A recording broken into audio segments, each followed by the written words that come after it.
आज हम खबर शामिल करेंगे भारतीय फौज की तरफ से एक खुदकुशियों का जो है एक सिलसिला 2007 से जारी हुआ और अब तक 559 लोगों ने जो है खुदकुशी कर ली है। और बिल्कुल भारतीय फौजी अपनी जिंदगी से उकता चुके हैं। अब एक और सिपाही ने खुदकुशी कर ली। मकबूजा जम्मू कश्मीर में जुल्म और बर्बरियत का बाजार गर्म करने वाले भारत ने अपनी ही जिंदगी से उकता गए और खुदकुशी कर ली, जो कि एक नई रिपोर्ट सामने आई है। उसके मुताबिक एक फौजी जो कि अपनी ड्यूटी पर मामूर था और उसने अपनी ही सर्विस राइफल से अपने आप को सुसाइड कर लिया और उसकी डेथ हो गई। और इस तरह की पहले भी केसेस सामने आ चुके हैं। और आज इस सब पे बात करने के लिए हमें ज्वाइन किया है सीनियर सहाफ़ी और तजज़ियाकार बिलाल इफ्तिखार साहब। सर बहुत शुक्रिया हमें ज्वाइन करने के लिए। बहुत शुक्रिया, थैंक यू। सर इस तरह के मामलात काफ़ी देखने में आते हैं। इंडिया की तरफ से वंस अगेन मामला देखने में आया कि मकबूजा कश्मीर के महज पर जो एक फ़ौजी मामूर था अपनी ड्यूटी पर, उसने सुसाइड कर लिया, अपनी ज़िंदगी से उकता गया। क्या लगता है कि क्या सिचुएशन होती है एक सिपाही की वैसे नॉर्मली, और वहाँ पर जो मौजूद था क्यों किया होगा? उनके माइंड में ऐसा क्या आ जाता है कि क्यों उकता जाते हैं उस ज़िंदगी से? देखिए, पहली बात तो ये कि मकबूजा कश्मीर के अंदर जो है हमें ज्यादा जो है केसेस मिलते हैं कि जहां पे ये खुदकुशियां कर रहे हैं भारतीय फौजी। Couple of reasons. एक तो ये है कि हॉस्टाइल पॉपुलेशन है। आजादी आप जानते हैं कि 1930 से वो आजादी की एक जंग चल रही है वहां पे, जो पहले डोगरा राज के खिलाफ थी। उसके बाद जो है जब इंडिया आया तो उसके साथ हालांकि वादा किया गया कि प्लेबिसाइड करवाया जाएगा, लेकिन नहीं करवाया गया। तो जो कश्मीर की आवाम है, मेजॉरिटी उसकी जो है वो आजादी चाहती है। इस वजह से कोई लव लॉस तो इनके दरमियान है नहीं है। हॉस्टाइल पॉपुलेशन है। अच्छा, हॉस्टाइल पॉपुलेशन के अलावा जो सबसे बड़ा मसला आ रहा है वो जो इंडियन ऑफिसर्स का अपने जवानों के साथ जो सलूक है वो बहुत बुरा है। और आपने देखा होगा कि ज्यादातर जब भी वाकया होता है तो जवान अपने अफसरों को ही मार रहे होते हैं। उसकी वजह क्या है कि हम अगर आप कंपैरिजन करें पाकिस्तान आर्मी का और इंडियन आर्मी का, वो 47 में एक साथ आजाद हुए थे, लेकिन हमने गुलामी की अभी भी एक बहुत बड़ी हमें जो है ना एक साइन मिलता है इंडियन आर्मी के ऊपर कि मसलन ऑफिसर्स जो हैं वो फिजिकली अब्यूज करते हैं अपने सोल्जर्स को। उनको जो खाना मिल रहा है, राशन मिल रहा है, वो आपको याद होगा 2015 में काफी वीडियोस भी सामने आई थी जिसमें वो तेज बहादुर उनका सिपाही जो उसने दाल और वो खाना दिखाया था कि जनाब हम ये फीड किया जा रहा है और गुलामों की तरह हमें जो है अफसर जो है वो रख रहे हैं। और वो एक कानून मिलिट्री लॉ के मुताबिक कि आप जवान को हाथ नहीं लगा सकते, तो वहां पे एक मामूल है कि आप जवानों को फेंटी भी लगाते हैं। तो उसके अलावा छुट्टियां भी मिलती हैं जी। अच्छा सर, यहाँ पर मैं ऐड करना चाहूँगी 2007 से ये सिलसिला जारी है और सबसे ज़्यादा जो है नोटिस किया गया है इसको मकबूजा कश्मीर के इलाकों में, जहाँ पर यही लोग जो है जुल्म करते हैं। बर्बरियत का जो एक समा हमें नज़र आता है और मकबूजा कश्मीर के जो आम शहरी हैं वो इन्हीं की वजह से बेशुमार मसाइल में घिरे हुए हैं। लेकिन फिर यही लोग जो है अपनी ही जान को जो है वो अपनी ही जान ले लेते हैं। आखिर वजह क्या है, क्यों ये लोग इस तरह से कर रहे हैं? एक तो आपने ये फैक्टर बताया कि इसके अलावा ये फैक्टर भी हो सकता है कि कश्मीर पर किया गया जुल्म जो है वही इनके ज़मीर को उठा रहा हो। जी, वो तो हॉन्ट करता है, लेकिन मैं फिर बताऊं कि एक जो सोल्जर लड़ रहा होता है वो एक आम इंसान भी होता है।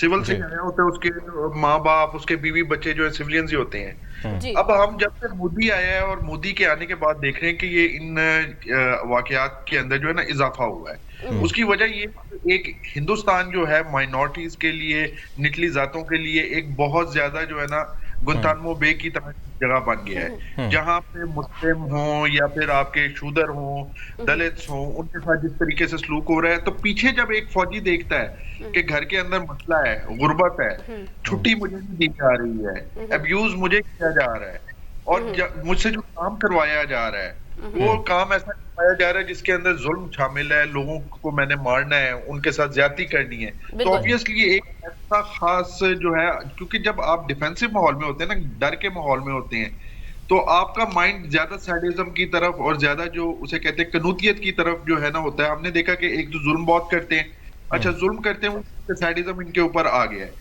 साइकोलॉजिकल अगर प्रोफाइलिंग इंडियन आर्मी की जाए तो आपको उनके 90% लोग जो है उनको रिटायर करना पड़ेगा, क्योंकि जो हरकत कश्मीर में कर रहे हैं वही हम मिजोरम में भी देख रहे हैं, वही हम आसाम में भी देख रहे हैं, वही हम नागालैंड में भी देख रहे हैं, बल्कि उससे भी बुरा। अच्छा, उससे बढ़ के ये है कि जो हरकतें यहाँ पे हो रही हैं वही सिखों के साथ भी हो रही हैं। और वही हरकतें जो है बाकी माइनॉरिटीज के साथ भी हो रही है। मुसलमान, आपको हैरत होगी कि एक मुसलमान जो इनका वॉर हीरो था कारगिल वॉर का, इन्होंने उसे बांग्लादेशी डिक्लेयर करवा दिया। फिर इंडियन आर्मी जो है उसको दरमियान में पढ़ के उसकी गलो खलासी करानी पड़ी, वरना वो उसे दरबदर कर रहे थे। तो आप अंदाजा कर सकते हैं कि एक ऐसा जाबराना और यानी कि ब्लैक सिस्टम इस वक्त मोदी साहब ले आए हैं कि लोगों की जो पहले एक उम्मीद होती है ना, एक उम्मीद, हमारा फौजी उम्मीद पे लड़ता है।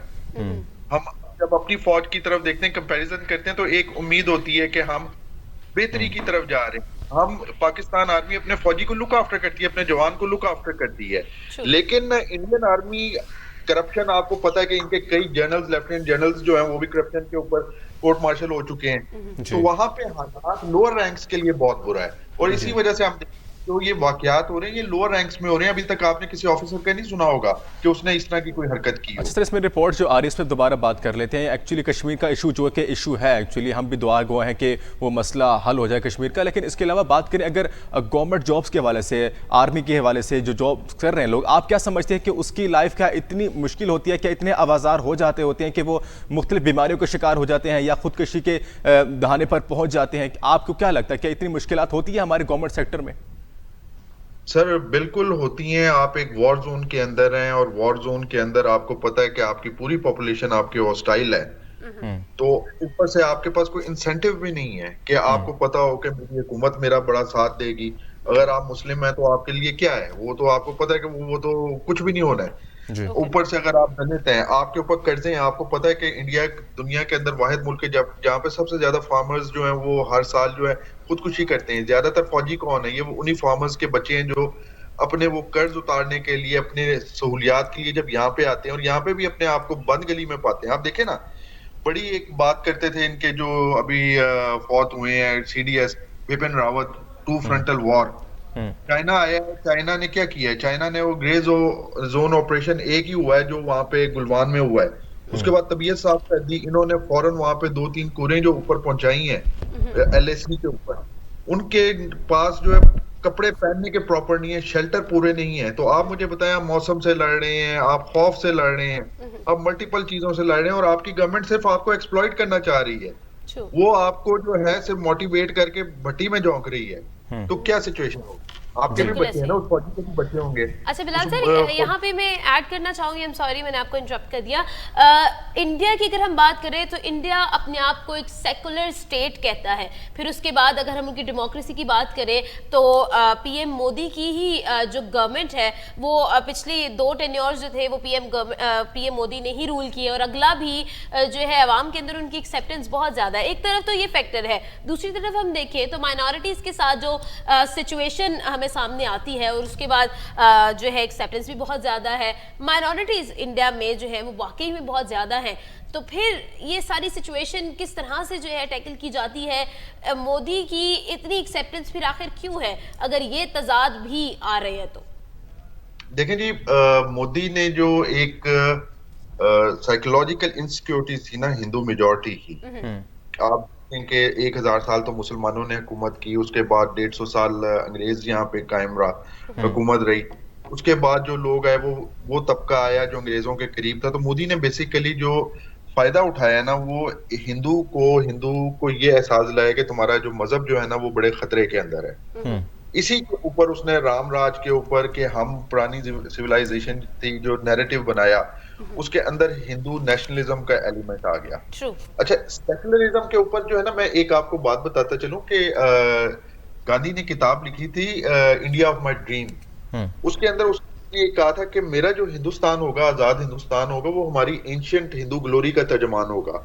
तो ये चीज पाकिस्तानियों को भी जहन नशीन कर लेनी चाहिए है कि हिंदुस्तान वो कहने को तो सेकुलर था, लेकिन 80% आबादी वहां की हिंदू है, और उनके शुरू से एक वो लाशऊरी ख्वाहिश है कि हमने एंशिएंट ग्लोरी जो है, जो राम राजा, आप देख ले, मोदी तो चले 2013-14 में आए ना, उससे पहले कांग्रेस थी, लेकिन इनके जो वेपन्स थे उनके नाम किन चीजों पे रखे जा रहे थे, इनका टेलीविजन किस नैरेटिव को जो है वो लेके आ रहा था।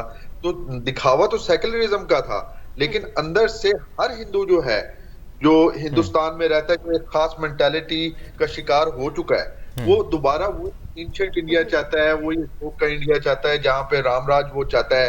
और उसके लिए वो कुछ करने के लिए भी तैयार नहीं, क्योंकि उसकी आइडेंटिटी उसे फील होता है कि अगर मैं इन्हें छोड़ता हूं तो मेरी आइडेंटिटी जो है ना वो नहीं रहती है। सर आखिरी सवाल मैं ऐड करना चाहूंगी, आई एम सॉरी, लेकिन अगर हम बात करें तो अगर हम इंटरनली मामलात की को देखें तो एक तजाद जो है वो हमें नजर आया और हमने नोटिस किया। अगर ये हम लोग स्पेसिफिक इस सिचुएशन को भी देखें तो एक तजाद हमें नजर आया और एक केओस की सिचुएशन हमें नजर आई। लेकिन इन लॉन्ग रन जब हम इंडिया को देखते हैं, इंडिया की इकोनॉमी को देखते हैं और उनकी जो है ओवरऑल उनकी परफॉर्मेंस को देखते हैं तो वो तो बहुत बेहतर जा रही है अगर हम पिछले ईयर से कंपैरिजन करें। इनफैक्ट ओवरऑल भी बहुत अच्छी जा रही है। तो ये कैसे है?